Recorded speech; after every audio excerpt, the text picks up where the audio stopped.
मैं कीर्ति श्रीवास्तव एक नए वीडियो के साथ में। पिछले वीडियो में हमने द्वितीय विभक्ति और उपपद विभक्ति के बारे में पढ़ा था। द्वितीय की उपपद विभक्तियाँ भी पढ़ी थी।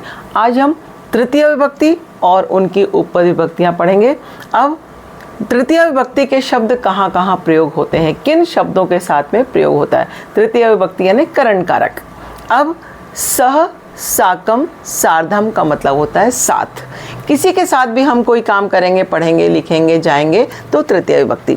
पुत्रः जनकेन सह गच्छति, पुत्र पिता के साथ जाता है, तो सह के लिए हमने जनक में तृतीय लगाई। अब पितृ शब्द होता तो पुत्र पित्रा सह गच्छति, पुत्र पिता के साथ जाता है। अब राजा के साथ मंत्री जाता है तो राज्ञा सह मंत्री गच्छति।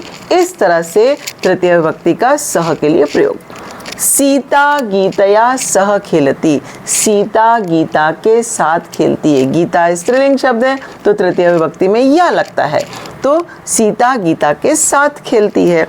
अब यहाँ बस यान जो है वो इंस्ट्रूमेंट का काम कर रहा है। जब कोई चीज़ इंस्ट्रूमेंट का काम करेगी तो वो हम तृतीय विभक्ति का प्रयोग करते हैं। बालकः बस यानेन विद्यालयम गच्छति, बालक बस यान से विद्यालय जाता है। अब बालक कलम से पत्र लिखता है तो बालका कलमेन पत्रम लिखति। इस तरह से जो इंस्ट्रूमेंट का काम जो चीज़ करेगी वो तृतीय विभक्ति में प्रयोग होगा। अब किसी चिन्ह से जब कोई पहचाना जाए तो वहाँ पे तृतीय लगती है। जैसे जटाभी साधु प्रतीयते, जटाओं से साधु प्रतीत होता है, तो वो जटाएं जो है वो साधु की पहचान है। अब पुस्तक से छात्र प्रतीत होता है तो पुस्तक की तृतीय विभक्ति होगी पुस्तकेन छात्रः प्रतीयते। इस तरह से तृतीय विभक्ति का शब्द। अब बिना के लिए तृतीय विभक्ति, बिना यानी बगैर, जिसके बगैर कोई काम होगा या नहीं होगा तो उसमें तृतीया।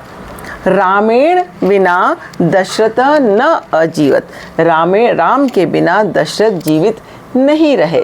तो इस तरह इन शब्दों के योग में तृतीय विभक्ति का प्रयोग होता है। और भी है, आगे शब्द देखिए कौन किन किन शब्दों में तृतीय विभक्ति का प्रयोग होता है हम जानेंगे। आगे देखिए, तृतीया की उपपद विभक्तियां। ऊन यानी कम, वारण यानी रोकना, प्रयोजन यानी मतलब, इन पदों के योग में तृतीया।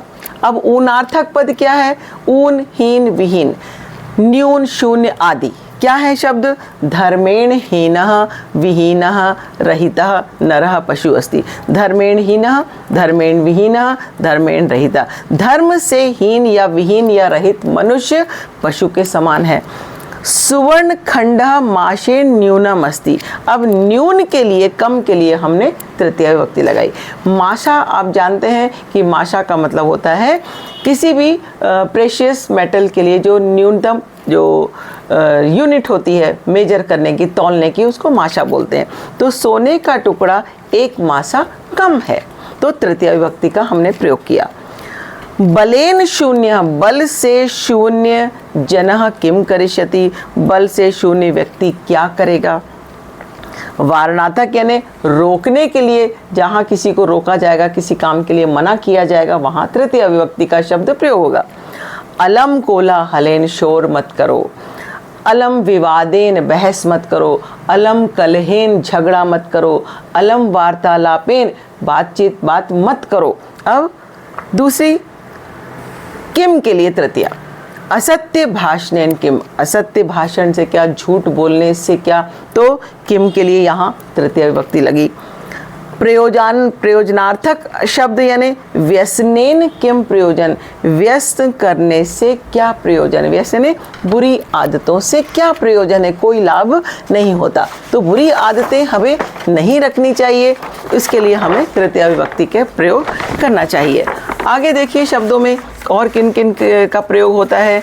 दुराचारेण, आपके सामने देखिए, दुराचारेण कह अर्थ, दुराचार से क्या मतलब है।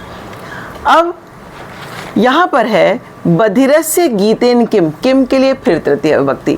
बहरे को गीत से क्या लाभ, क्या अर्थ, क्या मतलब। फिर समतावाचक शब्दों में तृतीया विभक्ति, जैसे अर्जुनेन समः, अर्जुन के समान, अर्जुनेन सदृशः, अर्जुन के से जैसा, अर्जुनेन तुल्यः, अर्जुन के समान, धनुर्धरः न अस्ति, इन शब्दों के लिए तृतीया विभक्ति का प्रयोग होता है। अब पृथक, बिना, नाना के योग में द्वितीया, तृतीया और पंचमी तीनों शब्दों का प्रयोग होता है। ये सब चीज़ें आपको अभ्यास से समझ में आएगी, लेकिन शब्दों को याद रखना पड़ेगा कि तृतीया विभक्ति के शब्द कहाँ कहाँ प्रयोग होते हैं। तो धन यहाँ पर है, धन के बिना, धनम बिना, धनेन बिना और धनात्। तो अभी यहाँ हम तृतीया विभक्ति पढ़ रहे हैं, तो हम इसको जानेंगे कि धन के बिना सुख नहीं है। इस तरह से इन शब्दों के प्रयोग में तृतीया विभक्ति का प्रयोग किया जाता है। आपको शब्दों को याद रखना है कि किन शब्दों के योग में तृतीया विभक्ति प्रयोग की जाती है। अब यहाँ पर आपके सामने एग्जाम्पल है। विद्या, हमने अभी पहले पढ़ा था विहीन, ऊन, हीन, शून्य के लिए तृतीया विभक्ति, रहित के लिए तृतीया विभक्ति। तो विद्या में हमने कौन सी विभक्ति लगाई? विद्यया तृतीया, रमया, शिखया, इस तरह। तो विद्यया विहीना पशु, विद्या से विहीन मनुष्य पशु के समान है। अलम के लिए तृतीया विभक्ति, कोलाहल में हमें क्या लगाना है? कोलाहलेन, अलम कोलाहलेन, शोर मत करो। अलम कलहेन, झगड़ा मत करो। अब किम के लिए तृतीया लगाई थी, तो कलहेन किम, कलह में हमने तृतीया लगाई। कलह करने से क्या लाभ? फिर कलह, कलहेन कह लाभ या किम, एक ही बात है। अब ये छात्र शब्द जो है इसके लिए है, छात्रः छात्रेण सह गच्छति, सह के लिए तृतीया विभक्ति, जिसके साथ जाएंगे खेलेंगे उसमें तृतीया।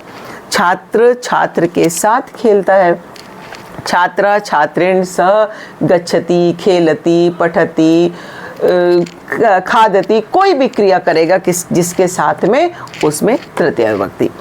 अब समः के लिए, सह दाने कर्णेन समः, वह दान में कर्ण के समान है। समः, सदृश, तुल्य अभी मैंने आपको बताया था। अब जिस अंग में विकार होगा उसमें तृतीया विभक्ति। नेत्रेण काणः, नेत्र से काना है। नेत्राभ्याम अंधा, नेत्रों से अंधा तो दोनों आंखों से होगा, तो नेत्राभ्याम अंधा।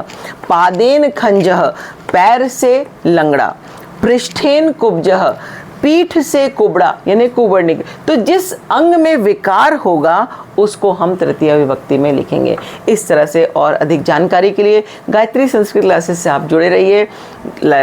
वीडियो को लाइक करें, शेयर करें, सब्सक्राइब करें और कमेंट ज़रूर करें।